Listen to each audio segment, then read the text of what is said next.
बिस्मिल्लाहिर्रहमानिर्रहीम। अस्सलाम वालेकुम। तमाम व्यूवर्स को मेरे YouTube channel the video teacher में खुश आमदीद। मैं आज आपको सिखाऊंगी फोटोशॉप का एक इंट्रो दूंगी छोटा सा बिगनर्स के लिए। अब आप मुझे सोच रहे होंगे कि बिगनर्स लेवल ही क्यों, एडवांस लेवल क्यों नहीं। आप आहिस्ता आहिस्ता इसको सीखते जाएंगे तो आप खुद ब खुद एडवांस लेवल पे जाते जाएंगे। बिगनर्स लेवल इसलिए कि जिनको बिल्कुल ही फोटोशॉप के बारे में नहीं पता, ये ट्यूटोरियल बेसिकली उनके लिए स्टार्ट होता है। जिनको पता भी है फोटोशॉप के बारे में, मेरी उनसे रिक्वेस्ट है कि आप भी इस वीडियो को आखिर तक देखें। हो सकता है कि बहुत सी सारी चीज़ें आपको ना पसंद ना पता हो, तो इस ट्यूटोरियल से आपको पता चल जाए। फोटोशॉप क्या है? बेसिकली फोटोशॉप एक ग्राफिक डिजाइनिंग सॉफ्टवेयर है। जैसा कि फोटोशॉप से, इसके नाम से इंडिकेट हो रहा है कि लोग के समझते होंगे कि ये फोटो एडिटिंग कोई सॉफ्टवेयर होगा। बेसिकली शुरू में ये फोटो एडिटिंग ही था, फोटोज एडिट करने के लिए ही बनाया गया था। तो बेसिकली ये वहीं से स्टार्ट हुआ था, लेकिन बाद में प्रोफेशनल्स ने इसके अंदर प्लगइन्स डाल डाल के इसके अंदर थोड़े प्रीसेट्स इसके डाल डाल के इसके अंदर से, तो इसको ग्राफिक डिजाइनिंग सॉफ्टवेयर भी बनाया। और अब तो इसके अंदर एनिमेशंस भी की जाती हैं, कैरेक्टर बिल्डिंग भी की जाती है और बहुत कुछ बनाया जाता है इसके ऊपर। खैर, अब हम ये सीखेंगे एडोब फोटोशॉप का CS5 वर्जन। मेरे पास CS5 वर्जन है, लेकिन इसके बाद से CX6 भी आया है और CC भी आया है। तो वो आप जैसा सीखना चाहें, जिस तरह सीखना चाहें। आपको अगर ये CS5 भी आता होगा तो वो चलाना आपके लिए मुश्किल नहीं होगा, क्योंकि उसमें थोड़ी सी एक दो प्लगइन्स और आई हैं। अगर ये चलाना आता होगा तो आपके लिए बहुत इजी हो जाएगा उसको रन करना भी। ठीक है, ओके। तो हम शुरू करते हैं अल्लाह के नाम से। तो ये मैं आपको बताती चलूँ कि जो एडोब इलस्ट्रेटर है, एडोब फोटोशॉप है, एडोब InDesign है, इनके आपको इंटरफेस एक से लगेंगे, क्योंकि इनकी मदर कंपनी एक ही है, जो कि एडोब या एडोबी जिसको ज़्यादातर बोला जाता है। तो मदर कंपनी एक होने की वजह से इनका इंटरफेस तकरीबन एक सा है। लेकिन जो फोटोशॉप है वो पिक्सेल्स बेस्ड है, यानी इसके जो इमेज जो इसमें हम चीज डिजाइन करते हैं उसमें हमें साइज का खास ख्याल रखना पड़ता है कि साइज उसका कितना होना चाहिए जो विजिबल भी हो, रीडेबल भी हो, और वो पिक्सल आउट ना हो। समटाइम्स ऐसा होता है, कुछ स्टूडेंट्स काम करते हैं तो कहते हैं कि मैम इस तरह हुआ कि हमने इसको जूम किया तो पिक्सल आउट हो गया, मैम इस तरह हुआ कि वो प्रिंट हुआ तो वो जूम आउट वो पिक्सल आउट हो गया। तो मैं आपको ये कहूंगी कि आप जब भी जो भी प्रिंट साइज हो आपका, जो भी प्रिंट साइज हो आपका, जो भी आपने साइज आपको बताना हो, आपको वो आपने रखना हो, वो ऑलरेडी आप फोटोशॉप में एडजस्ट पहले ही कर लें। पहले एडजस्ट करेंगे, पहले बनाएंगे, तो आपको उसको जूम आउट करने में और जूम इन करने में कोई मसला दरकार नहीं रहेगा। तो बेहतरीन इलाज इस बात का यही होगा कि आप पिक्सल आउट अगर आपने अपनी चीज नहीं करनी तो आप उसको ऑलरेडी उस साइज पे डिजाइन करें जो आपने रखना है ऑलरेडी। ओके, ये मेरे पास एडोब फोटोशॉप का इंटरफेस है, जैसा कि आपको नजर आ रहा है। यहाँ फाइल मौजूद है, ये एडिट है, image layer, select, filter, view, Windows, help, ये BR, launch bridge, launch mini bridge, view extras, ये सब कुछ है। यहाँ पर ये आपको व्यू देता है आपकी स्क्रीन का। ठीक है, ये मल्टीपल आपके लिए स्टैंडर्ड साइज मोड है, ये सारा कुछ है। ठीक है, ये एसेंशियल्स, ये यहाँ पे जितनी भी वीडियो जो जितनी भी विंडोज आ रही हैं ये उनके लिए है, एसेंशियल्स, डिजाइन्स और पेंटिंग और व्हाट्सएवर। ठीक है, ये सारा उसका एक सॉफ्टवेयर है, सॉरी एक व्यू है। ये है आपके पास टूल्स यहाँ पे। आप इनको सिंगल व्यू भी कर सकते हैं, आप इनको इस तरह से डबल व्यू भी कर सकते हैं। मुझे क्योंकि इसको सिंगल व्यू पे देखने की आदत है, तो आप उसको इस तरह से सिंगल व्यू पे भी रख सकते हैं और डबल व्यू जो आपका दिल करे। अच्छा, अब यहाँ पर काम शुरू करने से पहले आपने अपने लिए, अब आपको पता है बहुत सारे जो इलस्ट्रेटर या दूसरे वगैरह सॉफ्टवेयर होते हैं उनमें आपके पास प्रीसेट्स होते हैं, इसमें भी आपके पास प्रीसेट्स होते हैं, लेकिन आप उसको अपने हिसाब से खोल लेते हैं जो आपने अपने अपने पास इमेज बनाना होता है। जो अपने पास इमेज बनाना होता है। अब मैं आपको कोई भी चीज बनाकर दिखाती हूँ, जैसे कि लोगो, SE, सना एहतशाम, अपने नाम से कोई चीज मैं बना देती हूँ। तो मैं इसको कस्टम पे ही रखूंगी। इसका साइज मैं 500 बाय 1000 रख लेती हूँ पिक्सल्स। 500 बाय 1000 पिक्सल्स रख देती हूँ। रेजोल्यूशन ज्यादा रखूंगी ताकि जो है वो मेरी पिक्चर जो है या मेरा लोगो जो है वो पिक्सल आउट ना हो जब जूम इन जूम आउट हो। उसको RGB कलर ही रहने दें, ताकि जितने भी कलर्स हैं वो RGB पे ही चलते हैं आजकल। और ये 8 बिट 64 बिट, इस पे आपके पास और ऑप्शन भी हैं 32 बिट, लेकिन आप कोशिश ये करें कि 8 बिट पे ही रखें, क्योंकि हमारी विंडोज एक्सपी, विंडोज और हमारी जो मोबाइल ऐप्स वगैरह और जो जितनी भी चीजें हैं वो हमारे पास इस पे ही चलती हैं, 8 बिट पे। तो आप 8 बिट पे ही रखें इसको। बैकग्राउंड कलर भी आप रख सकते हैं, ट्रांसपेरेंट भी रख सकते हैं, वाइट भी रख सकते हैं। और जब एडोब CC आप देखेंगे, एडोब फोटोशॉप CC, तो उसमें आपके पास कस्टम और भी ऑप्शन होंगी। कस्टम भी ऑप्शन होगा आपके पास, तो आप उसको वाइट रखें या जो भी रखें वो आपकी अपनी मर्जी। एडवांस ये इसमें हम आज नहीं जाएंगे, आप पहले इसको समझ लीजिए कि इसमें से प्रीसेट्स में ये देखें, डिफॉल्ट फोटोशॉप साइज है, US पेपर है, इंटरनेशनल पेपर है, फोटो है, वेब है, मोबाइल एंड डिवाइसेस है, फिल्म है, वीडियो, इसमें भी कस्टम है। तो आप कस्टम ही रखेंगे अपने पास। तो उसके बाद आप यहाँ पर अपने तरीके का आप उसको साइज दे सकते हैं। ओके कर देंगे। ये देखिए, ये आपके पास फाइल ओपन हो गई। ठीक है, ये आपके पास फाइल है। अब ये देखिए यहाँ पे आ रहा है @ अगर आप इसको देख सकें, मैं आपको करीब करके दिखा देती हूँ। ये देखिए यहाँ पर ये आ रहा है 66.7%। ठीक है, इसको मैं फुल व्यू करूंगी तो भी ये 66.7% ही आ रहा है। अगर आपने देखना हो कि आपका इमेज या आपका लोगो या आपका कुछ भी किस तरह का है, किस तरह का है, तो आप इसको 100% पे व्यू करके देखेंगे कि भाई ये कितना बड़ा है। ठीक है, ये 100% जब आप व्यू करोगे तो तभी वो आपको पिक्सल आउट नहीं नजर आएगा। अगर आप उसको छोटा या बड़ा करके इससे 100 से ज्यादा करके देखेंगे तो वो आपको पिक्सल आउट ही नजर आएगा। और पिक्सल्स खत्म करने का तरीकाकार ये होता है कि आप उसको पिक्सल्स मतलब उसको, अगर आपका पिक्चर आपकी पिक्सल आउट है तो उसको खत्म करने का तरीका यही होता है कि आप उसको इसको जब आप इमेज एडजस्ट कर रहे हैं, ये देखिए साइजेस आप एडजस्ट कर रहे हैं, तो आप उसमें लेंथ और उसकी हाइट और विड्थ उतनी ही रखें जितनी आपने रखनी है। अब मैं इसको चेंज करके आपको दिखाती हूँ। तो आपने ये कंस्ट्रेंट प्रोपोर्शंस को इस टेक्स्ट इसको चेकर बॉक्स को अनचेक कर देना है। तो यहाँ पे आप विड्थ इसकी 1000 कर दीजिए, हाइट इसकी 500 कर दीजिए, तो ये लैंडस्केप में चला जाएगा। ये देखें, ये ऐसे लैंडस्केप में चला जाएगा। इसको हम कहते हैं कैनवस कहते हैं। हम इसको अपने फोटोशॉप की लैंग्वेज में इस स्क्रीन को, जो आपके सामने स्क्रीन आ रही है, इससे हम कैनवस कहते हैं। ठीक है, ये हमारे पास है सिलेक्शन टूल। इससे अभी देखिए, अभी ये कह रहा है कि बैकग्राउंड लेयर लॉक है, तो इस पर कोई काम नहीं हो सकता, इसलिए हम इसको मैं अगर मूव करना चाहूंगी तो ये मूव नहीं होगी। और जैसे ही मैं इसको अनलॉक करती हूँ, ये डबल क्लिक करके आपने सिर्फ ओके करना है इसको, तो ये देखिए आपके लिए ये अनलॉक हो गई है। आप इसको मूव आउट मूव कर सकते हैं। अब ये देखिए कंट्रोल ही करेंगे तो ये वापस चला जाएगा, लेकिन अगर आप कंट्रोल ऑल्ट ही करेंगे तो ये बिल्कुल 0 पोजीशन पे चला जाएगा। मैं इसको कंट्रोल ही करके दोबारा ले आती हूँ वापस। अब ये है जी सिलेक्शन टूल।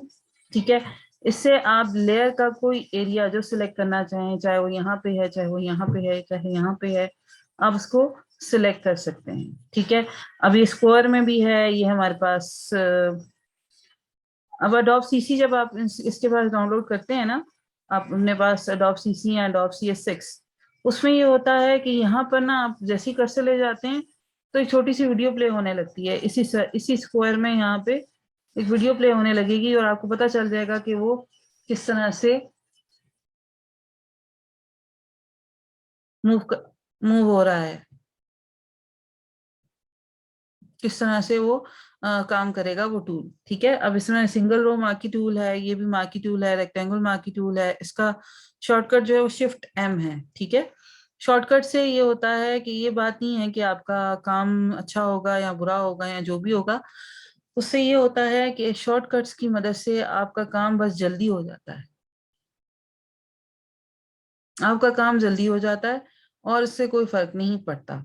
ठीक है, बाकी आपका काम अगर शॉर्टकट से आप करेंगे या आप उसको खुद से करेंगे तो वो वैसा ही रहेगा जैसा होगा।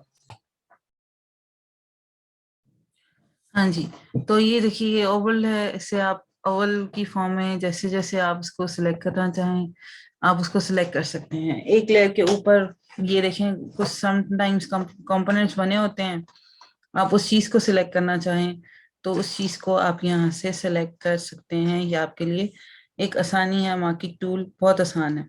इसके अलावा यहाँ पे ये क्या चीज है, ये जो हमें नजर आ रही है ये क्या है? अब ये है जी फॉरवर्ड सिलेक्शन। मतलब आपने ये चीज सेलेक्ट की है तो एट अ टाइम एक ही चीज सेलेक्ट होगी। मैं आपको इसको स्क्वायर में सिलेक्ट करके बताती हूँ। अगर आपने ये चीज सेलेक्ट की है तो यहाँ यहाँ यहाँ जब आप सिलेक्ट करेंगे तो एक ही चीज सेलेक्ट हुई होगी, और जब आप इसको सिलेक्ट करेंगे तो एक लेयर के ऊपर दो या तीन चीजें भी सिलेक्ट हो सकती हैं। ये देखिए इस तरह से दो या तीन चीजें भी सिलेक्ट हो जाती हैं। ये है जी, इसमें ये एड सब्ट्रैक्ट टूल है, मतलब सिलेक्शन माइनस करनी हो ये देखिए सिलेक्शन माइनस होगी। अब इसमें से कोई सिलेक्शन माइनस करनी है, ये देखिए बीच वाली सिलेक्शन माइनस होगी। अब ये देखिए इसमें से अब ये सिलेक्शन प्लस करनी है, तो अगर आप इन दोनों को प्लस करना चाहें तो ये इन दोनों के साथ ये देखिए इनको आपस में मर्ज कर देगा, सिलेक्शन यूनियन हो जाएगी। ठीक है, ये यूनियन सिलेक्शन इसको बोलते हैं। ये सिलेक्शन माइनस होती है यहाँ से, ये सिलेक्शन यूनियन होती है। जैसे एक दोनों सिलेक्शन एक सी हो तो ये आपस में सेम सिलेक्शंस को यूनियन कर देगा। ठीक है,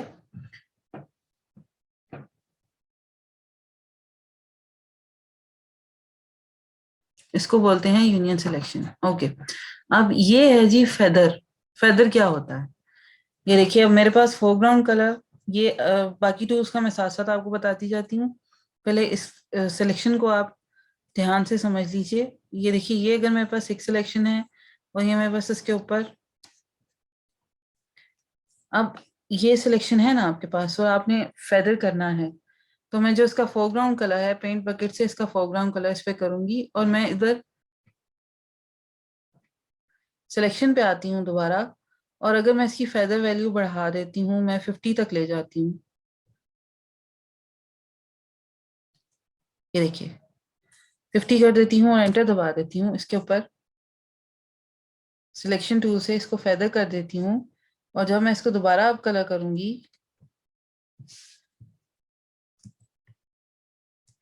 ये देखिए मेरे पास एक और सिलेक्शन मौजूद है। इसको मैं न्यू लेयर पे लाती हूँ। न्यू लेयर पे लाने के बाद जब इसके ऊपर ये देखिए सिलेक्शन किस तरह से आ रही है, अब जब इसको मैं यहाँ पे कलर करूंगी तो ये फेदर इस तरह से होगा। समझ आया? दोबारा से करके बताती हूँ। हम शुरू से जाते हैं, दोबारा करते हैं इसको। ये देखिए ये मेरे पास एक सिलेक्शन है। ठीक है, इसको मैंने सिलेक्शन पे आई दोबारा, इसको मैंने कंट्रोल डी दबा के डी सेलेक्ट किया। अब यहाँ पे मेरी सिलेक्शन फेदर ऑलरेडी 50, चले इसको मैं 30 पे ले जाती हूँ। 30 पिक्सल्स हुई हुई है। ठीक है, ये मेरे पास एक मैंने सिलेक्शन बनाई, इसके ऊपर मैंने कलर ड्रॉप किया। कलर ड्रॉप में इससे करती हूँ पेंट बकेट से। ये देखिए बैकग्राउंड कलर जो मेरा फोरग्राउंड कलर है, यहाँ पर ये दो कलर्स हमारे पास शो होते हैं, एक बैकग्राउंड कलर एक फोरग्राउंड कलर, और आपस में आप इसको स्वैप करना चाहें तो ये बटन है इसके लिए। अब ये देखिए ये मैंने किया तो ये मेरे पास इस तरह से इसके एजेस आ रहे हैं, एजेस फेदर होकर आ रहे हैं। ठीक है, अब मैं आपको बता दूं, ये देखिए मैंने पेंट बकेट सेलेक्ट की हुई है तो यहाँ पर जो टूल्स आ रहे हैं वो पेंट बकेट के आ रहे हैं। अगर आपने सिलेक्शन के करने होंगे टूल्स तो सिलेक्शन पे वापस आप आएंगे तो फिर सिलेक्शन पे इसके एजेस आएंगे। अब ये देखिए फाइन एज हो गया। अब जिस तरह इसको आप रेडियस करना चाहें, जितना आप इसको स्मूथ करना चाहें, जितना फेदर करना चाहें, ये सारा वो ऑप्शंस हैं। ठीक है, मजीद ऑप्शंस आप इसको प्लग एंड प्ले, जितना आप इसके साथ हिट एंड ट्रायल मेथड करेंगे उतना अच्छे तरीके से आपको ये समझ आएगा। ठीक है।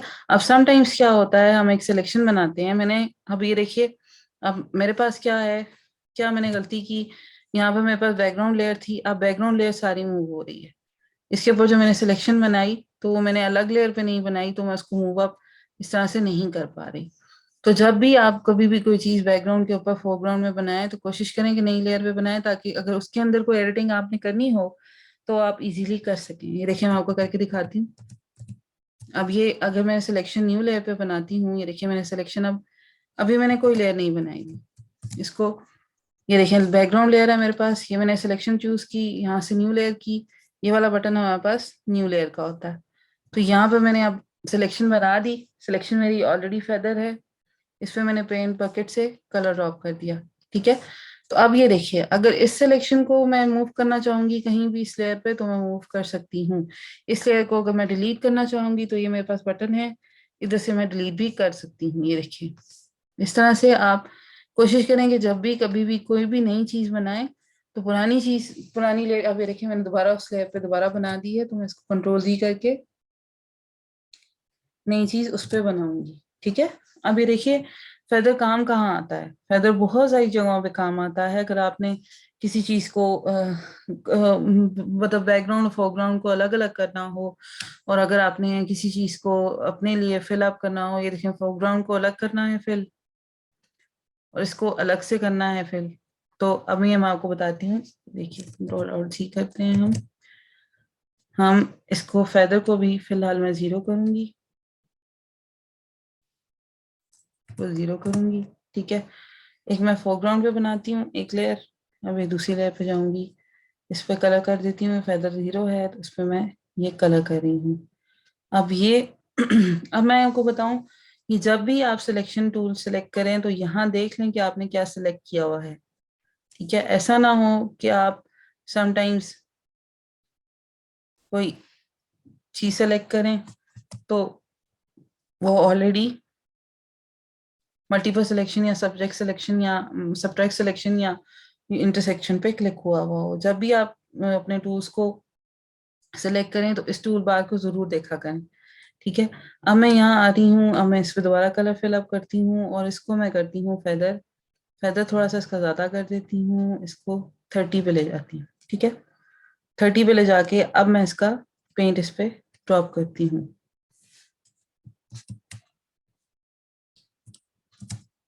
नई लेयर बनाऊंगी, गलत हो गया मुझसे, इस पे फेदर मैंने इसका ज्यादा कर दिया, इस नई लेयर पे मैंने इसको सेलेक्ट कर लिया, ये ऑलरेडी फेदर हुई हुई है, अब इस पे मैंने कलर ड्रॉप कर दिया। ये देखिए, अब अगर इसको मैं उठाकर नीचे ले आऊंगी, लेयर टू को मैं नीचे ले आई और लेयर वन मेरे पास ऊपर है, लेयर टू को मैं नीचे ले आई, कंट्रोल डी करूंगी तो ये देखिए, इसको हम ज्यादा फेदर कर लेते हैं, लेयर टू को, लेयर टू पे सेलेक्ट रखिए, लेयर टू पे क्लिक करेंगे, फेदर पे दोबारा आएंगे, इसको दोबारा और फेदर कर सकते हैं आप, इस लेयर को डिलीट कर दें, सिंपल न्यू लेयर बनाइए, उस लेयर पे सेलेक्ट कीजिए, फेदर 62 तक ले गई हूँ मैं, इसको ड्रॉप कीजिए। अब ये देखिए, होप्स हो कि आपको इस चीज की समझ आ रही होगी। ये देखिए, अगर आपने किसी को ड्रॉप शेडो देना है या किसी का ग्लोई चीज दिखानी है तो उस सिलेक्शन के इर्द गिर्द आप उसको फेदर कर दें, तो आपके लिए ये चीज बनाना आसान हो जाएगी। और दूसरी लेयर पे होने का मुझे फायदा ये है, इसको जब चाहूँ मैं डिलीट कर सकती हूँ, इसको जब चाहूँ मैं एडिट कर सकती हूँ, इसको जब चाहूँ मैं कहीं भी कर सकती हूँ। ठीक है। ये फायदा ये हो गया, सिलेक्शन के बारे में सारी बात होगी। अब ये क्या है, ये है लेसो टूल। ठीक है। इस लेसो टूल के बारे में मैं आपको पहले एक सिलेक्शन के हवाले से सारा क्लियर कर दूं। हम गूगल से एक इमेज लेते हैं, अनस्प्लैश डॉट कॉम से मैं एक इमेज लेती हूँ, यहाँ पे मेरे पास ये देखिए फ्री इमेजेस मौजूद हैं। ठीक है। अब मैं यहाँ से कोई भी इमेज लेती हूँ जो मुझे अच्छा लग रहा है, फिलहाल तो ये लग रहा है। ठीक है। इसको मैंने ले लिया, डाउनलोड फ्री है, डाउनलोड फ्री पे क्लिक किया, ये मेरे पास आ जाएगा। अभी ये डाउनलोड हो रहा है, ये डाउनलोड हो जाए जरा।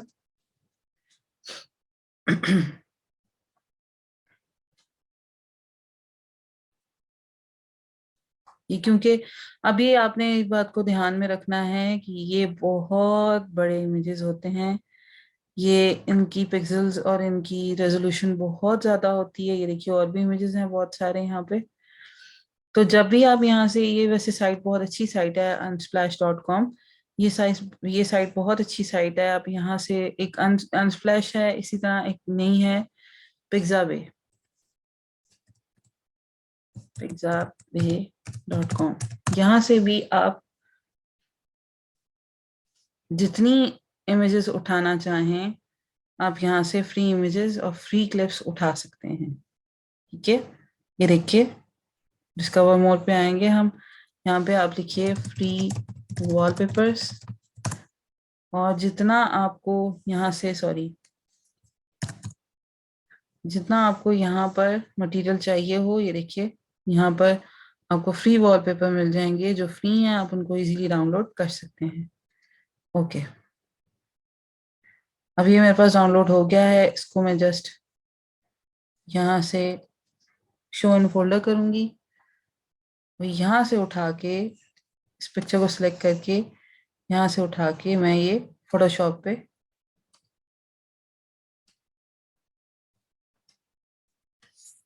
ड्रॉप कर दूंगी। ये देखिए, ये ऐसे फोटोशॉप पे मैंने ड्रॉप कर दिया इसको। अब ये क्या हुआ, वो इमेज नई जगह पर ड्रॉप हो गया है। ठीक है, अब अगर आप चाहें तो इसको बंद कर दीजिए, नो कर दें। अब मैं इसके ऊपर आपको सिलेक्शन टूल यूज करके बताऊंगी। अगर आप चाह रहे हैं कि आपकी उस पिक्चर के ऊपर ही ड्रॉप हो, तो आप बस ड्रैग एंड ड्रॉप करेंगे इस तरह से। अगर आप, ये आपके पास इमेज खुला हुआ है, इसके ऊपर कोई आप चाह रहे हैं कि कोई इमेज इसी तरह से आ जाए इसके ऊपर, तो कोई भी इमेज डाउनलोड कीजिए। जैसा कि यहाँ से हम कोई इमेज लेते हैं, कोई प्यारा सा, ये है जैसे, ये आता है लेसो टूल। लेसो टूल है आपके पास। सिलेक्शन के बारे में मैंने बता दिया। अब ये देखिए, अगर इसको सिर्फ सेलेक्ट करके आप, नहीं, बैकग्राउंड से आप इसको सेलेक्ट करते हैं, इसको फेदर आप 0 कर दें, तो समटाइम्स ऐसा होता है हमने एक पिक्चर में से चीज उठानी होती है। फेदर इसका, अब ये अगर सिर्फ मैंने इस पिक्चर में से सिर्फ इस फ्लावर को उठाना है, तो मैं इस फ्लावर को सिलेक्ट करके कंट्रोल एक्स करूंगी अगर, और कंट्रोल वी कर देती हूँ, तो ये मेरे पास फ्लावर सिर्फ रह जाएगा। बाकी लेयर्स को मैं लॉक कर दूंगी, यहाँ हाइड कर दूंगी। ठीक है, ये देखिए इसमें से भी मैं ये उठा सकती हूँ इसी तरह। अब ये लेसो टूल है। ठीक है, अगर इसके साथ आप लेके जाते हैं अपनी क्या कहते हैं, कर्सर लेके जाएंगे, तो ये आपको बताएगा कि ये सिर्फ लेसो टूल है। लेसो टूल के बाद यहाँ से आप इसको, लेसो टूल को सिलेक्ट करते हैं माउस के साथ। जब आप लेसो टूल को, अब मैं कहती हूँ कि मैं क्लोज के साथ, इसको क्लोजअप के साथ मैं सिर्फ इस फूल को यहाँ से उठाना चाहती हूँ, तो मैं इसकी साइड्स को ड्रॉ करने लग जाऊंगी इस लेसो टूल के साथ। तो लेसो टूल मुझे हेल्प आउट करेगा। आप इस फ्लावर की जगह, आप अगर सिर्फ ये साइड में उठाना चाहती हूँ, तो और इस साइड को मैं नई लेयर पे ले जाना चाहती हूँ, तो ये लेसो टूल मुझे हेल्प आउट करेगा कि मैं इसको उठाकर नई लेयर पर कॉपी कर दूँ। कंट्रोल सी, कंट्रोल वी, ये देखिए ये नई लेयर पे अभी मेरे पास एक पेटल आ गया है। दोबारा से बताती हूँ, अगर मैं ये चाहूँ कि मैं इस लेसुट इस पिक्चर में से सिर्फ इस फ्लावर के इस हिस्से को उठाना चाह रही हूँ, तो मैं क्लिक करूंगी, और क्लिक करते करते इस इस टूल को मैंने सिलेक्ट करना है, और एक कॉर्नर से क्लिक मैंने करना शुरू कर देना है। लूज हैंड से मैंने जस्ट इस फ्लावर को ड्रॉ करना है।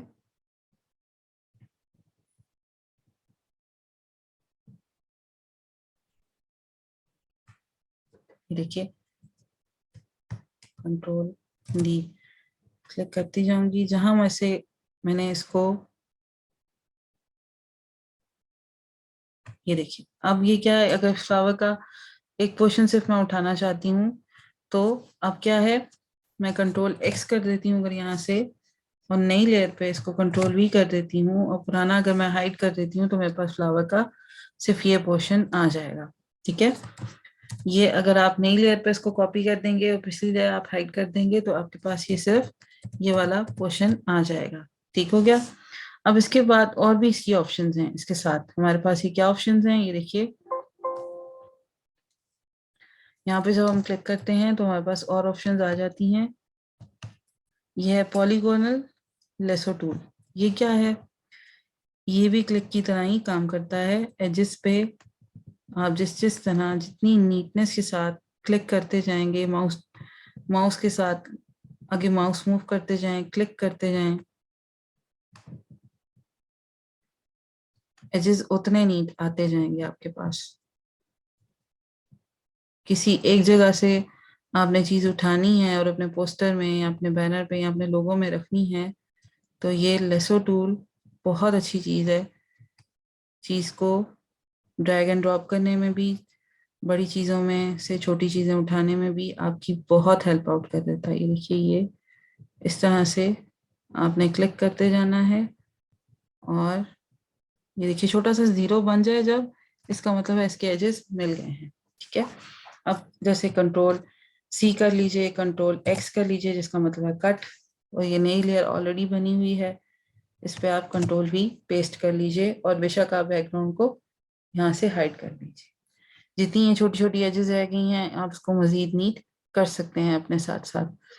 अब ये देखिए यहाँ पर भी वैसे ही है जैसे मैंने आपको सिलेक्शन में पहले बताया, select once, select multiple, minus selection, और ये इंटरसेक्शन सिलेक्शन। ये देखिए intersection with selection, subtract from selection, add from selection, new selection, ये सब पॉलीगोनल टूल्स में भी है।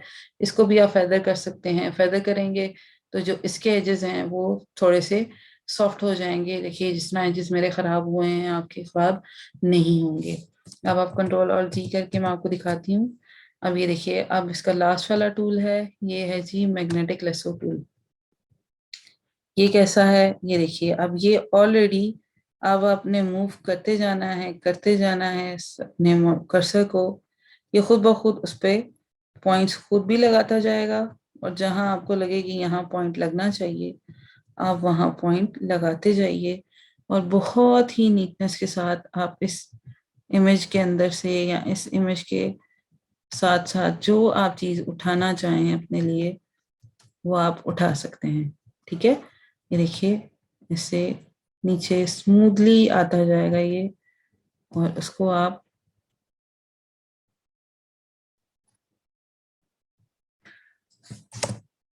मुझे लग रहा है कि ये पॉइंट गलत लगा है। आराम आराम से, अगर आप लैपटॉप यूज कर रहे हैं तो बहुत आराम से अपने टच पैड को यूज कीजिए ताकि स्मूथली वो फ्लावर आपसे उठाया जा सके। ये देखिए, अब ये साथ छोटा सा राउंड आ जाएगा, जहां छोटा सा राउंड बन जाए सिलेक्शन आपकी सिलेक्ट हो गई है। ये देखिए, अब यहाँ पर थोड़ी सी गड़बड़ेशन है, यहाँ पे हम इसको ठीक कर सकते हैं। अब ये देखिए यहाँ पे आप इसको फेदर कर लीजिए, 50 कर लीजिए, 50 पिक्सल्स कर लीजिए, enter, control x, control we. ये देखिए यहाँ पे एजेस इसके खुद ब खुद फेदर हुए हैं, नजर आ रहा है कि मैं हाइड करती हूँ। ये देखिए इसके एजेस खुद ब खुद आपको फेदर हुए हुए नजर आ रहे होंगे। ठीक है, स्मूथ हुए हुए नजर आ रहे होंगे। जो यहाँ पर थोड़ी बहुत मिस्टेक थी वो भी अब ठीक हो चुकी है। तो इस फ्लावर को आप जिस तरह से यूज करना चाहिए उस तरह से आप यूज कर सकते हैं। ये था हमारा लेसो टूल। ओके, अब हम आगे चलते हैं। सिलेक्शन टूल के बारे में मैंने आपको बता दिया, लेसो टूल के बारे में मैंने आपको बता दिया। अब हम समझते हैं मैजिक वैन टूल के बारे में। ये है जी मैजिक वैन, इसको कहते हैं क्विक सिलेक्शन। क्विक सिलेक्शन क्या है, सिलेक्ट करें ये चीज, ये देखिए खुद ब खुद बस आपने क्या करना है, क्लिक करना है, क्लिक करने के बाद क्लिक दबा कर रखना है और अपनी चीज के ऊपर मूव करते जाना है। जोन सी आपने चीज सेलेक्ट करनी है, जोन सी आपको लगता है मुझे ये नहीं चाहिए, तो आप उसके ऊपर शिफ्ट दबाइए, डीसेलेक्ट करना है कंट्रोल, ये देखिए शिफ्ट दबाइए, कंट्रोल डी कीजिए, डीसेलेक्ट हो जाएगा। दोबारा से बताती हूँ, टूल आपने सेलेक्ट किया, ठीक, इमेज पे आए, क्लिक किया, क्लिक करते जाइए, जोन जोन सा एरिया आपको चाहिए, या आप यहाँ से पहले इसको उठा लें, फिर क्लिक करें, यहाँ पर क्लिक, यहाँ पर क्लिक, यहाँ पर क्लिक। ये लगा आपको ये गलत हो गया, कंट्रोल जी कीजिए, छोटा छोटा क्लिक करते जाएं, ये एरिया सिलेक्ट करता जाएगा। ये देखिए, कंट्रोल एक्स कर लीजिए, कंट्रोल एक्स करने के बाद नई लेयर पे इसको कंट्रोल वी कर लें। कंट्रोल वी करेंगे तो ऑलरेडी खुद ही नई लेयर पे पेस्ट हो जाएगा। ये देखिए, फ्लावर आपका पेस्ट हो गया, ठीक है। कंट्रोल और जी करेंगे, इसी तरह कंट्रोल डी करते हैं। अब ये देखिए मैजिक, इसके साथ ये है क्विक सिलेक्शन, इसके साथ है क्विक मैजिक बैंड।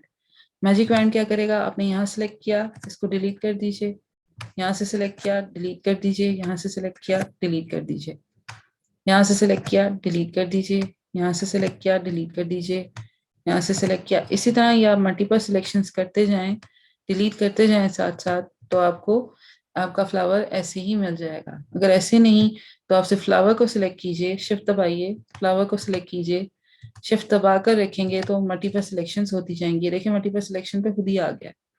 ये मैंने शिफ्ट का आपको शॉर्टकट बताया, शिफ्ट दबाएंगे तो ये मैजिक बैंड खुद ब खुद सिलेक्ट करते जाएगा, ठीक है। इसी तरह आप इसको कंट्रोल एक्स कंट्रोल वी करेंगे तो ये आपके पास नई लेयर पे पेस्ट होता जाएगा। इसको मैं वापस आ रही हूँ, कंट्रोल और जी करेंगे तो जो चीजें मैंने डिलीट की हैं वो वापस आ जाएंगी, ठीक है। उसके बाद ये है जी क्रॉप टूल। क्रॉप क्या है, crop tool, slice tool, slice selection tool. Crop tool control D दबाएंगे। क्रॉप टूल का मतलब ये है कि इस पूरे इमेज में से अगर मुझे सिर्फ ये फ्लावर्स का यहाँ तक का पोर्शन चाहिए तो मैं इसको अपने हिसाब से ऐसे क्रॉप कर लूंगी, ठीक है।